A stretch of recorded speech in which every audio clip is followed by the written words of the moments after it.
Assalamualaikum everybody. Hyder Ali Bijani is here with an interesting topic.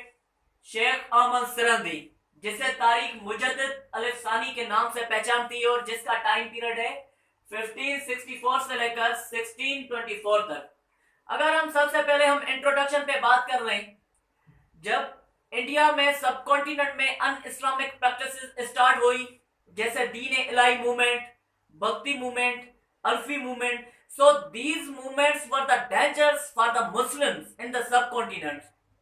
तो जो इन movements को ठीक करने के लिए या अन इस्लामिक प्रैक्टिसेस को ठीक करने के लिए जो पहला रिफॉर्मर सब कॉन्टिनेंट में आया वो था मुजद्दिद अलिफ सानी। तो इसकी लाइफ को हम दो चीजों में डिवाइड करते हैं, one is religious domain, second one is political domain. तो इसके तीन रिफॉर्म थे। सबसे पहला जो इसका रिफॉर्म था वो था protection of Muslim identity, second one was reforms in Sufism and third one इसका जो रिफॉर्म था वो था पॉलिटिकल डोमेन। अब सबसे पहले हम प्रोटेक्शन ऑफ मुस्लिम आइडेंटिटी पे बात करेंगे। प्रोटेक्शन ऑफ मुस्लिम आइडेंटिटी पे मुजद्दिद अलिफ सानी ने 3 क्वेश्चंस पूछे और इवन इसने 83 लेटर्स लिखे। 83 लेटर्स लिखे अकबर, बादशाह और जहांगीर को। तो और उसके जो नोबल्स थे, वजीर थे, उनको भी इसने लेटर लिखे और लेटर्स में उसने कहा कि those Hindus which are conspiring against Islam are they not liable to be killed. Second उसका क्वेश्चन था those Muslims who not stopped the un-Islamic practices in the subcontinent are they not liable to be killed. और इसका जो third question था वो था कि those Muslim who thinks that Islam is in dangers in subcontinent are they not liable to be killed? के जो मुसलमान जो मुस्लिम सब कॉन्टिनेंट में रहकर यह सोच रहे हैं कि सब कॉन्टिनेंट में इस्लाम खतरे में है, क्या वो सजा के काबिल नहीं? क्योंकि मुजद्दिद अलिफ सानी ने इस बात को वाज़ेह किया। उसने कहा कि इस्लाम का जिम्मा, उसका प्रोटेक्शन का जिम्मा जो लिया हुआ है वो अल्लाह ताला ने लिया हुआ है। तो ये कहना बिल्कुल गलत है कि सब कॉन्टिनेंट में इस्लाम खतरे में। तो इससे अलावा तुम लोग ये कह सकते हो कि सब कॉन्टिनेंट में Muslims are in the dangers because they used to start the un-Islamic practices in the subcontinent. तो तुम लोग ये कहो कि मुस्लिम खतरे में सब कॉन्टिनेंट में, मगर ये कहना कि इस्लाम खतरे में, ये बिल्कुल गलत है। तो दूसरी इसने जो रिफॉर्म दिया वो था रिफॉर्म्स इन सूफीज्म। सोडो सूफीज जो सब कॉन्टिनेंट में इमर्ज हुए वो इमर्ज हुए 15 से लेकर 16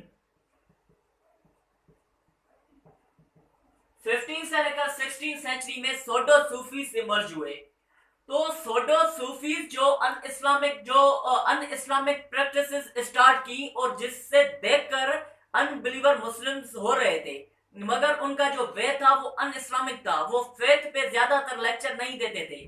तो जो सोडो सूफीज का कॉन्सेप्ट था वो था यूनिटी ऑफ बीइंग।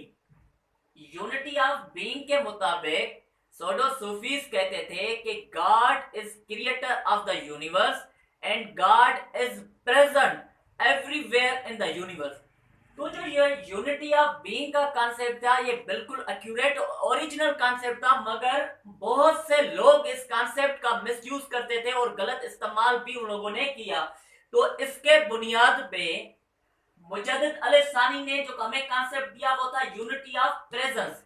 उसने कहा God is the creator of the universe and every aspect of universe carries the characteristic of God. मतलब मुजद्दिद ने कहा कि अल्लाह ताला इस यूनिवर्स का क्रिएटर है और खुदा की खुदाई में खुदा नजर आता है। तो ये इसका कॉन्सेप्ट था यूनिटी ऑफ प्रेजेंस में, जो उसने सब कॉन्टिनेंट में because of an Islamic practice की वजह से उसने ये कॉन्सेप्ट दिया। जो सेकंड उसका डोमेन है वो है पॉलिटिकल डोमेन। तो पॉलिटिकल डोमेन में मुजद्दिद अलिफ सानी ने कहा, उसने पॉलिटिकल डोमेन को 3 चीजों में डिवाइड किया। One is identity, second one is constitution and third one is political authority.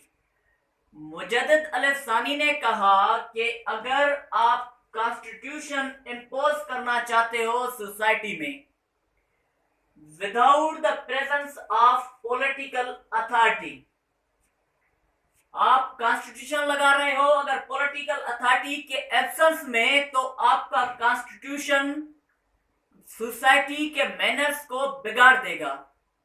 तो अगर आप कॉन्स्टिट्यूशन लगा रहे हैं, if you are imposing the application of constitution with the permission of political authority, तो उससे क्या होगा, उससे तुम्हारी आइडेंटिटी महफूज होगी। मतलब जब भी आप कॉन्स्टिट्यूशन लगाएं, वो पॉलिटिकल अथॉरिटी की एब्सेंस, पॉलिटिकल अथॉरिटी की प्रेजेंस से, उसकी इजाजत और परमिशन से अगर आप कॉन्स्टिट्यूशन अप्लाई कर रहे हैं, तो उससे आपकी आइडेंटिटी प्रोटेक्ट होगी, महफूज हो जाएगी। तो अभी उसने कहा कि हमें पॉलिटिकल अथॉरिटी को ठीक करना है। तो उस वक्त पॉलिटिकल अथॉरिटी, जैसे मैंने पहले भी बता दिया, वहां पे मुगल्स टाइम पीरियड था और मुजद्दिद अल सानी के टाइम पीरियड में जो रूलर्स थे वो थे अकबर और उसके बाद जहांगीर।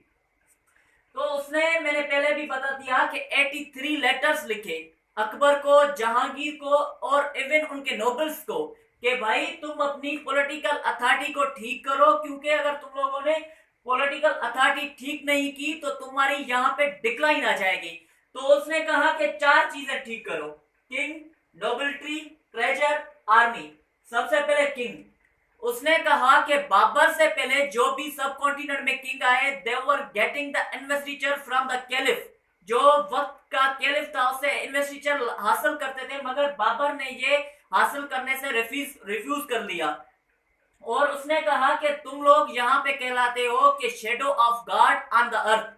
जब तुम लोग shadow of God on earth भी कहलाते हो, तो तुम लोगों की दिलों में खौफ होना चाहिए अल्लाह ताला से, मगर तुम्हारी दिलों में से खौफ वो निकल गया है। तो इसलिए अपने आप को ठीक करो और कुछ मुसलमानों के लिए सोचो, और जो अन इस्लामिक प्रैक्टिसेस हो रही है सोसाइटी में, उन्हें रोकने की कोशिश करो। दूसरा उसने कहा नोबेलिटी को ठीक करो, क्योंकि वहां पे नोबल्स को हद से ज्यादा पावर दी जाती थी, जिसके बुनियाद पे बहुत से नोबल उस पावर का गलत इस्तेमाल करते थे। जो थर्ड वन इज ट्रेजर।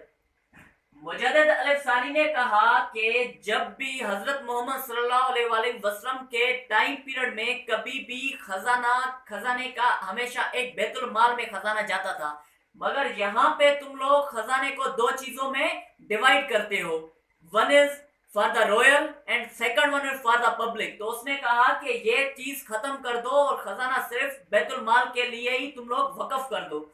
जो उसका लास्ट पॉइंट था वो था आर्मी।